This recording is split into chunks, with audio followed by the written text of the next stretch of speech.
Are you finally ready to create your dream kitchen and wondering if IKEA is the way to go? I'm going to share the pros and cons of both IKEA and semi-custom cabinets so you can make the best decision for your needs and your budget.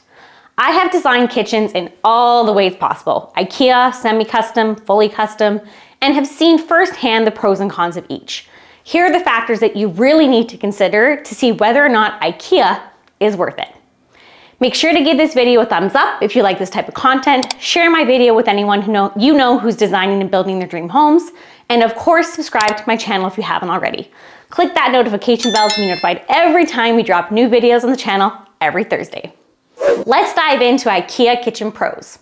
IKEA Kitchens have come a long way from years ago. They have redesigned their entire line from the frames to the internal components to the styles, and now offer a lot more options and configurations.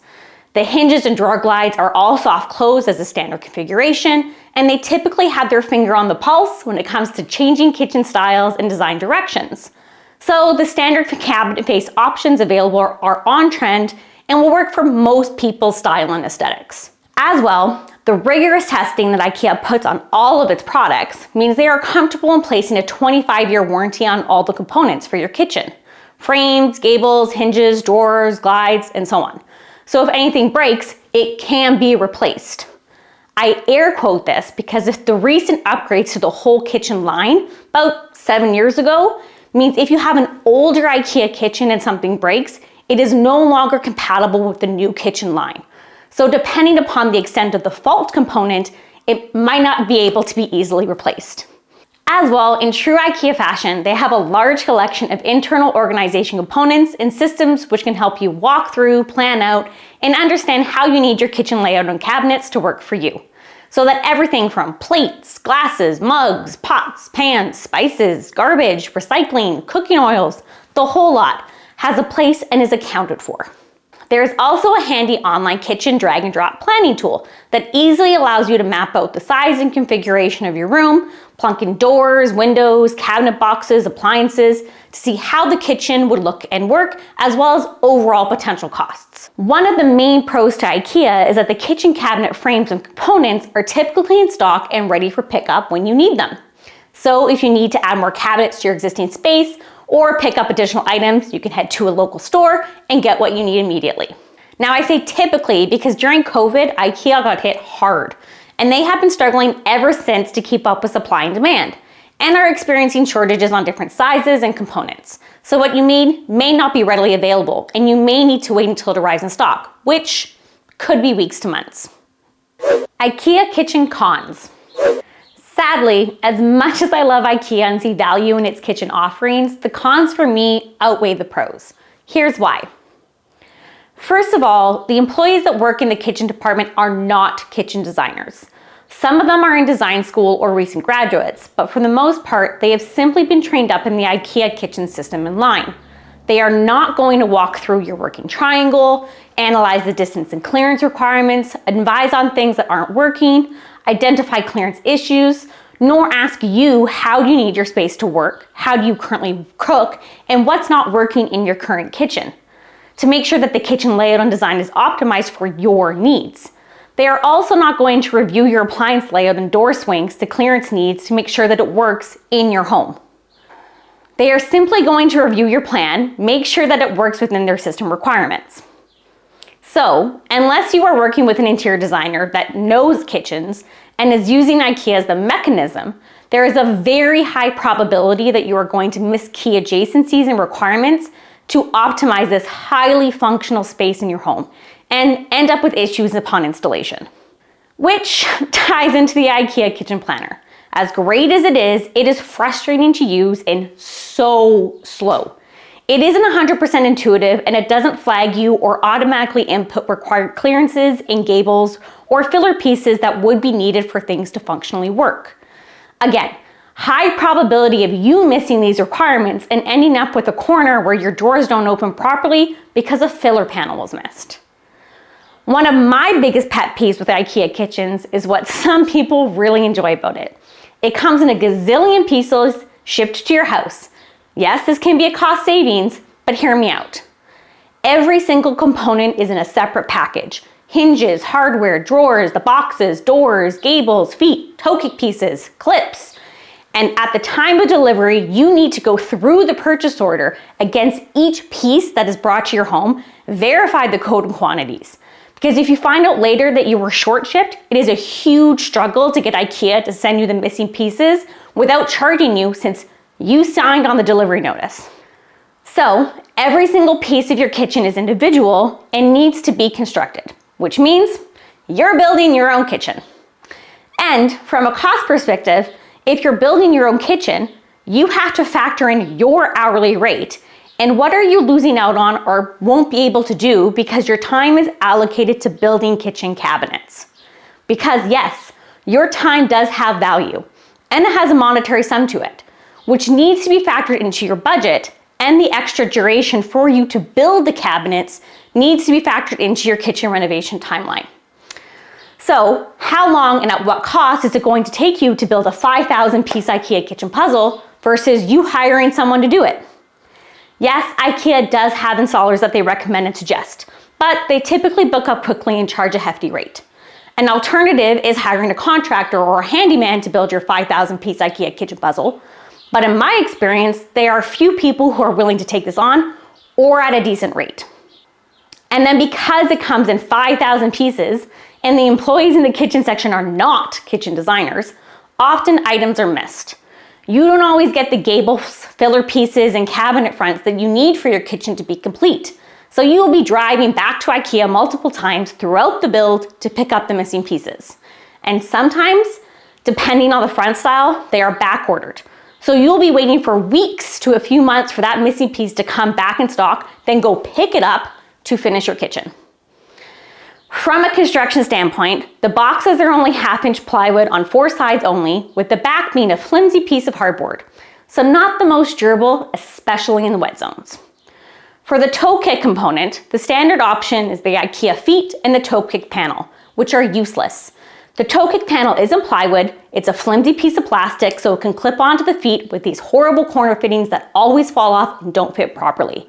The toe kick panel is prone to easily popping out the feet and leaves an empty void behind the boxes. You would be far better off to build a base out of 2x4s and order additional gable lengths, strip these down to size and install to the base construction and miter the corners, then go forward with feet and standard toe kick bases. Another factor to consider with IKEA, especially if you are building the kitchen cabinets yourself, is how long is it going to take you to build all those boxes?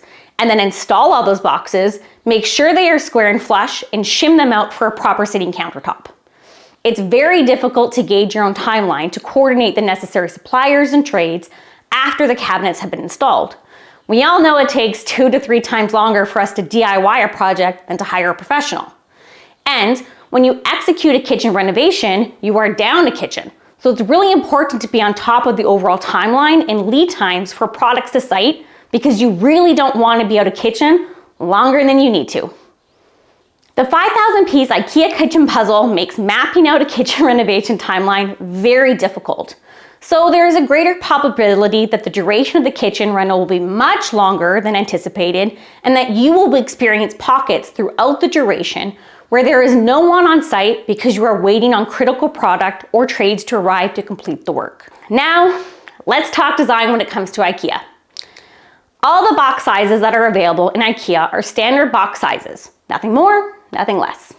They are standard sizes for your bottoms and standard sizes for your uppers.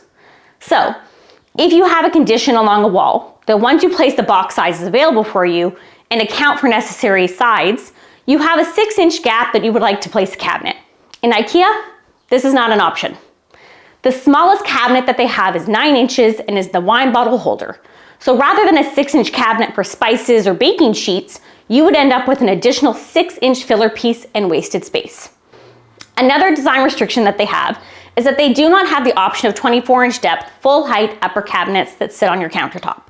Their upper cabinets are 15 inches in depth and max out at 42 inches in overall height. I experienced both of these issues in a particular kitchen I was working on for a client, which was particularly frustrating because I could not add a 6-inch baking sheet base cabinet, and I could not create for her the appliance garage and end cabinet that rests on the countertop. Both these restrictions limit the kitchen design and layout options, and we ended up with a less than optimal design layout, which was best that could be achieved versus nailed it. So, if you have conditions where you need your upper or base cabinets to be different sizes or depths to fit your space needs, IKEA cannot execute this.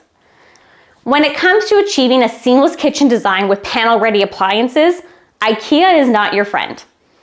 It is very difficult to achieve this look because one of the restrictions of the sizes of the panels available. IKEA does not come with panel-ready door fronts. So the gable panels would need to be cut down to size, which leads to a cut exposed edge on one side of your appliance. Not a great look.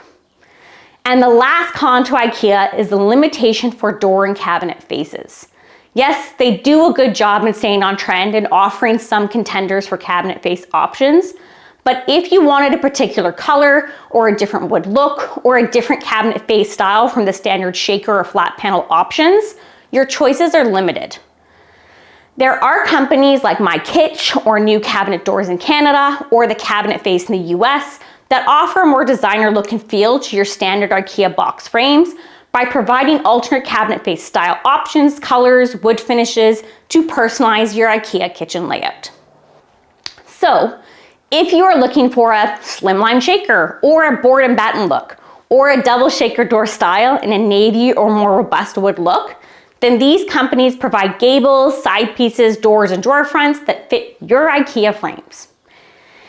In this situation, you would build your kitchen in IKEA, save the PDF and pricing document built out as a full IKEA kitchen including fronts for cost comparison purposes, and then remove all the gables, fillers, doors, drawer fronts, and save the PDF without these items.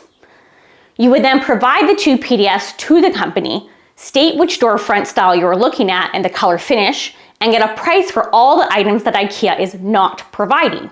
Filler pieces, gables, side panels, doors, drawer fronts.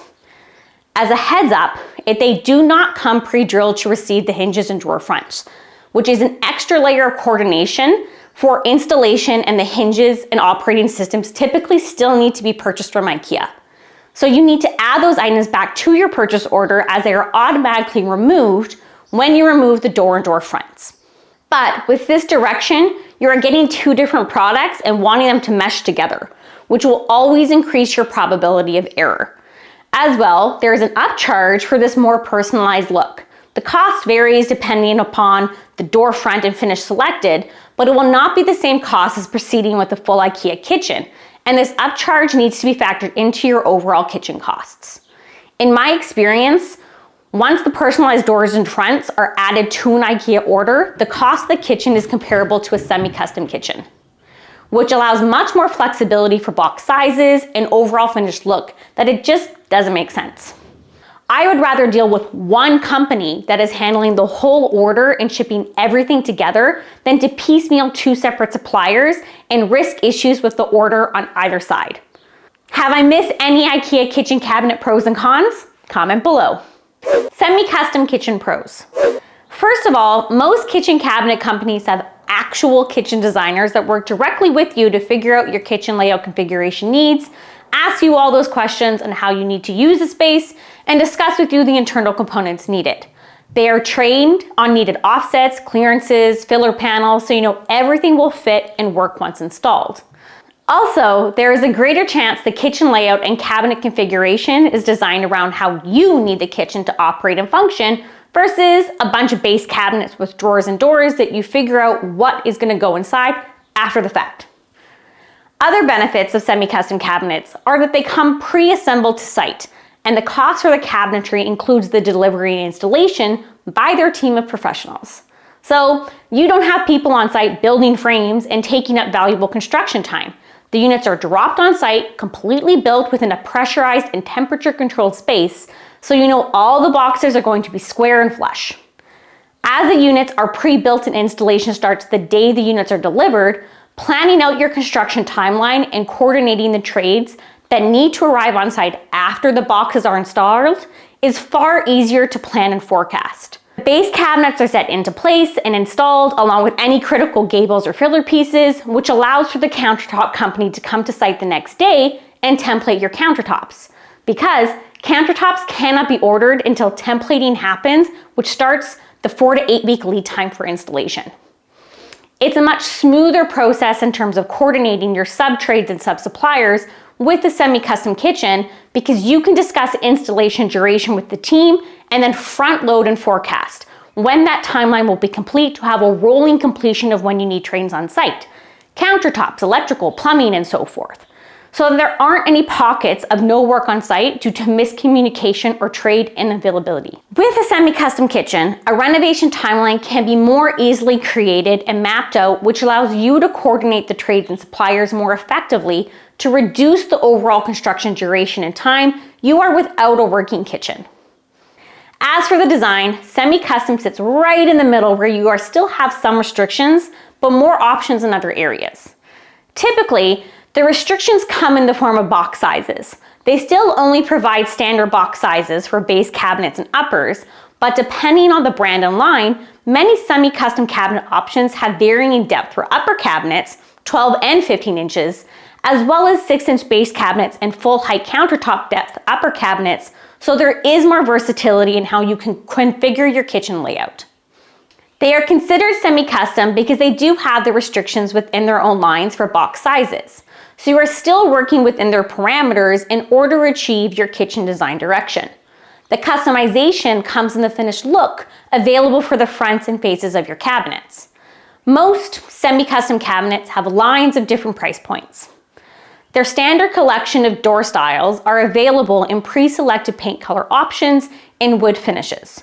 Then there is a more custom line which allows you to achieve any paint color or wood veneer finish you desire. They will factory finish the cabinet fronts and faces to the chosen paint color or wood veneer and stain that, then get sign off and finish on the samples sent for approval prior to completing the full kitchen.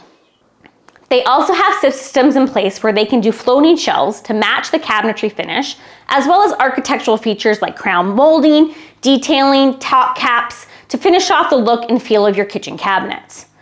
IKEA doesn't have these components, and if desired, would need to be added by yourself or a construction team after the fact and then painted out to match the IKEA finish. All semi-custom and custom cabinets come with high quality Bloom or Richelieu soft close hinges and drawer glides as the standard option available. And while the 4 sides may still be 1/2-inch plywood, the back of the boxes are also 1/2-inch plywood. So the boxes are more sturdy and well constructed. They also only install on a toe kick frame base, which allows for more secure and seamless toe kick installation with product and materials that match your cabinet fronts exactly. And when it comes to panel-ready appliances, creating a front for your fridge, freezer, or dishwasher that matches the rest of your kitchen faces to a T is super easy and creates a seamless kitchen transition. Semi-custom cons. You may assume that the standard box size restrictions in semi-custom means that the availability of product to site from the time of your order is rather small. This is where you'd be wrong, and here's why. While boxes and frames may be built in local factories and available rather quickly to keep costs down, many of the kitchen companies outsource the production and execution of the fronts of the cabinets overseas. This adds an extended timeline for production because they need to wait for the product to arrive from China, so typical timeline from when ordering to delivery is 16 to 20 weeks or more. Also, if a door or drawer front, gables, or filler pieces are mismeasured, misordered, or missed entirely, they need to be reordered from China. So now you can be waiting for months for that issue to be fixed, which I have experienced firsthand on several projects and have been incredibly frustrated and irritated by the process, as this outsourcing is not openly made aware at the time of purchase. Another con with semi-custom is that the suppliers don't have an aisle you can peruse for storage and organization tips and ideas. You need to have an idea of what problem you are trying to solve and then discuss this with your kitchen designer, who will present interior component options to you to solve those problems. So there's a little bit more research and thought process that needs to go into your kitchen needs versus being able to walk through aisles at IKEA and get organization tips. If any of this is resonating with you in your own experience, hit that like button right now. Fully custom. A fully custom kitchen means that the cabinets are built specifically to your needs and to your design. This is where you would either work with a kitchen designer or an interior designer that specializes in kitchens in order to be able to fully execute that kitchen layout, not only from the design aesthetics, but from functional needs, relationships, and adjacencies. Deciding on a fully custom kitchen is really based on your kitchen's needs and overall budget. If you have all these unique conditions based on the size, restrictions of your kitchen, where you end up with a bunch of little 6-inch filler pieces, custom cabinets allow you to convert that space into usable options. Spice drawers, baking sheets, wine storage, cookbook storage, or the cabinets can be made in non-standard sizes to fit the space perfectly. If a 30-inch cabinet doesn't fit, but a 28-inch cabinet would, a 28-inch cabinet can be made. Fully custom, similar to semi-custom, means that there is a full customization available for what your front faces and cabinet style design looks like for your finished cabinets. And executing panel-ready fronts for any type and size of appliance is super easy. As well, the fully custom companies I have come across manufacture everything in-house. Boxes, drawer fronts, gables, filler panels, everything. This not only allows for a shorter lead time from when the order is placed to when installation occurs, but it also means that if there are any issues on site upon installation, that it can be more effectively solved in a shorter time frame. Again, similar to semi-custom, everything comes pre-built. You coordinate with the team when they're going to arrive on site based upon your schedule for installation, and your countertops and trades can be coordinated immediately afterwards. There is an assumption that a fully custom kitchen is going to cost you hundreds of thousands of dollars more than an Ikea kitchen or a semi-custom kitchen. And depending upon which supplier you go to, that may not be the case. If you shop around successfully and have plans and elevations that clearly mark out what you're looking for your kitchen layout to achieve, you can acquire quotes from multiple suppliers and compare apples to apples. When I priced out my own kitchen renovation, I priced it 4 ways. Full Ikea and making it work with what they had available, Ikea bases and components with kitchen doors and fronts, semi-custom from a local supplier that allowed me to pick the exact paint color I wanted, and fully custom that gave me the versatility and flexibility to design the non-standard cabinet sizes that I needed to create pitch cabinets along one wall. And guess what? A fully custom kitchen from a local supplier and craftsman was only $8,000 more than Ikea. It gave me exactly what I wanted for that kitchen to work functionally and aesthetically. All the prices are right here for you. How do you know which option is best? Any kitchen renovation is a large expense, no matter how you cut it. So the decision on which option is best is going to come down to your specific kitchen layout needs and restrictions, your priority list for your layout, your preferences on aesthetics and what the finished look and feel will be, and the budget available to achieve that. I've outlined some steps to deciding if Ikea is the way to go for your kitchen needs. Number 1, figure out what it is that you need for that kitchen remodel to have for it to work for you. If you are taking on a kitchen renovation, it means that your current layout, configuration, or storage needs are not being met and something has to change. So, what do you need for this new kitchen to achieve for it to meet your needs? Make a list in terms of what's working and what's not working, and what's your key priorities and wish list for your new kitchen. So that when you start to design your kitchen with these variables in mind, you're ensuring that you're getting exactly what you need. 2, from this list, head over to the IKEA Kitchen Planner and start mapping out the new kitchen layout configuration, and start to try to check off your priority items within the IKEA restrictions. If the layout works and you find a cabinet face that meets your design needs, then IKEA may be the best option to consider, provided you can solve or come to terms with the 5,000-piece IKEA kitchen puzzle coming your way. Number 3, if you can achieve the layout and storage requirements with an IKEA without awkward filler gaps, but the limited front face option is the problem, consider getting a price from one of the third-party IKEA cabinet face options to meet your design aesthetic needs. Links to the ones mentioned are in the description below. Number 4, if you're not able to achieve your priority list within the IKEA planner, and you have a lot of big filler panels, dead-end spaces, don't like the cabinet front options, or need to have your appliances look like cabinet fronts, it may be worth considering semi-custom or custom cabinets. Number 5, another factor to consider is the cost of installation. With semi-custom or custom, this cost is factored into the final number provided. With IKEA, you need to factor in a cost into your budget numbers. As mentioned, if you are installing it yourself, your time has a value to it. So you need to calculate the quantity of hours and assign your hourly rate, or add the cost from a contractor or handyman to install, then plug that into your budget. This is the only way you're going to be able to truly compare the cost of each one to another. How would I proceed with making this decision?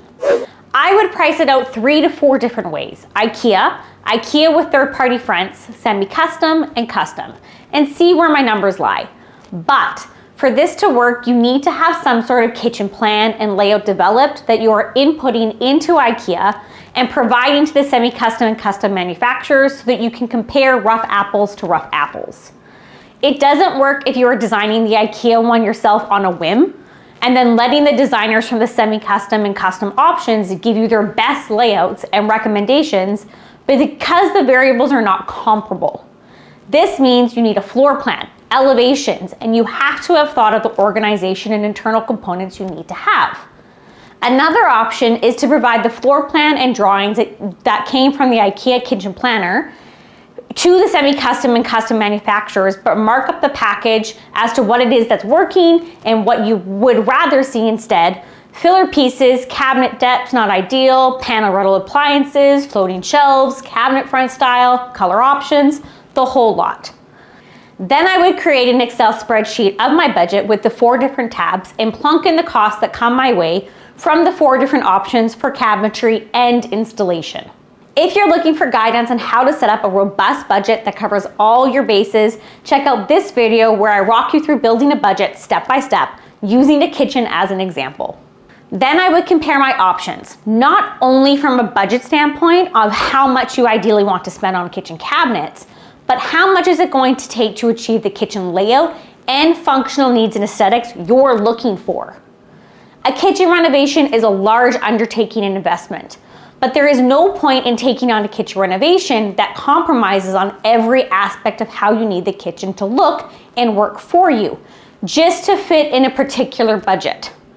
There are ways of working with semi-custom and custom manufacturers where they can provide options and solutions to bring the cost of your kitchen back down into alignment within your range. So, if you are on an IKEA budget, but the IKEA system doesn't give you the layout and the functional needs that you are needing for that kitchen to achieve, I would look at semi-custom options and open up those conversations with them. It might not be able to land completely within an IKEA budget, but it will probably come pretty darn close, especially once you factor in the cost and time to build and install the IKEA kitchen cabinets yourself. So there you have it, the pros and cons of IKEA, semi-custom, and custom cabinets, all wrapped up into one. I truly hope this has helped to shed some clarity on the options available to you and what differences come into play in the decision process. Again, this has been my experience in designing and executing more than a dozen kitchens in all 3 of the options. I would love to know your experience and if you agree or disagree with any of my points. Comment below. If you're struggling to know where to start with your kitchen renovation project and what options to consider for your needs and budget, I'd love to help you in a personal design strategy session. Click on the link in the description and let's deep dive into your kitchen needs together. Be sure to subscribe or like the video if you enjoyed, and share my video with anyone you know who's designing and building their dream homes. Thank you so much for watching. I can't wait to read your comments. I'll see you in the next one.